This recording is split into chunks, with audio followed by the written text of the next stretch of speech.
Saan matatagpuan ang tunay na kalayaan?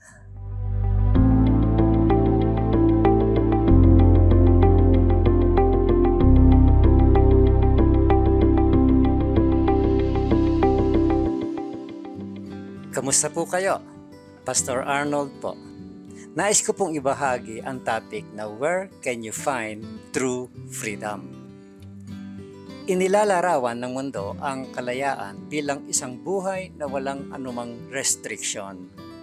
Ito ay isang saloobin na nagsasabing pwede kong gawin ang kahit anong gusto kong gawin at sabihin ang kahit anong gusto kong sabihin nang walang sinuman magsasabi sa akin kung ano ang gagawin. Sa ganitong uri ng pag-iisip, maaring masaktan ang iba dahil sa iyo. Pero makakamit mo ang gusto mo sa sarili mong paraan. Yan ang uri ng kalayaan ng mundo. Makakamtan mo ang iyong kalayaan pero sa pagiging makasarili lamang. Ngunit sinasabi ng Biblia na ang tanging paraan patungo sa tunay na kalayaan ay sa pamamagitan ni Jesus. So if the Son sets you free, you will be free indeed.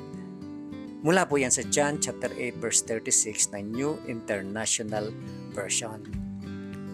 Ipinadala ng Diyos si Jesus upang ipahayag at ihatid ang kalayaan mula sa kasalanang nagkukulong sa iyo sa isang paulit-ulit na galit, inggit, kasakiman, immorality, sirang relasyon, ayaw magpatawad at pagkamakasarili. Sa tunay na kalayaan, ikaw ay pinalaya mula sa takot, pagkakasala or guilt, pag-aalala, kapaitan, at kamatayan. Malaya kang huminto sa pagpapanggap dahil malaya kang maging ikaw mismo. Paano ka makakalaya sa takot at makakahanap ng tunay na kalayaan kay Jesus? Sa pamamagitan ng pagpapahintulot sa Diyos na mahalin ka. Itinuturo po ni Apostle John, there is no fear in love, but perfect love drives out fear. 1 John 4:18 ng New International Version. Kapag na-realize mo kung gaano ka kamahal ng Diyos, magsisimula kang mamuhay at magpahinga sa pag-ibig na yun. At kapag namuhay ka sa pag-ibig ng Diyos, malaya ka. Malaya upang makita ang buhay mula sa Kanyang pananaw at mabuhay ayon sa Kanyang layunin para sa iyo. Matututunan mo na ang kalayaan ay hindi isang bagay na hinihingi or kinikita.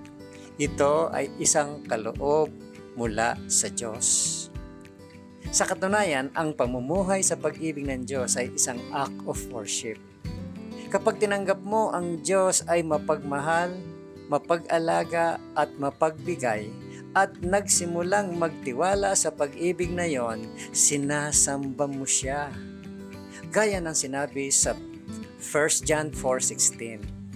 We know how much God loves us and we have put our trust in His love. 1 John 4:16 ng New Living Translation. Think about this, my friend. Where have you looked for freedom outside of God's love? What has the result been? Saan mo hinahanap ang kalayaan sa labas ng pag-ibig ng Diyos? At ano naman ang naging resulta nito? Pangalawa, think about this, my friend. When have you lived in the freedom of God's love?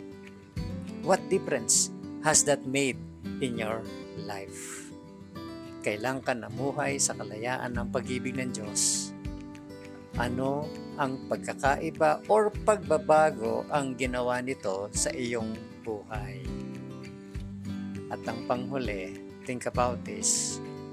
How can you intentionally let God love you today?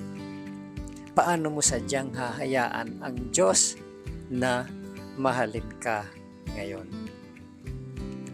Ito po si Pastor Arnold Adriano at ang encouragement na ito ay hatid sa inyo ng Malabon Community Church.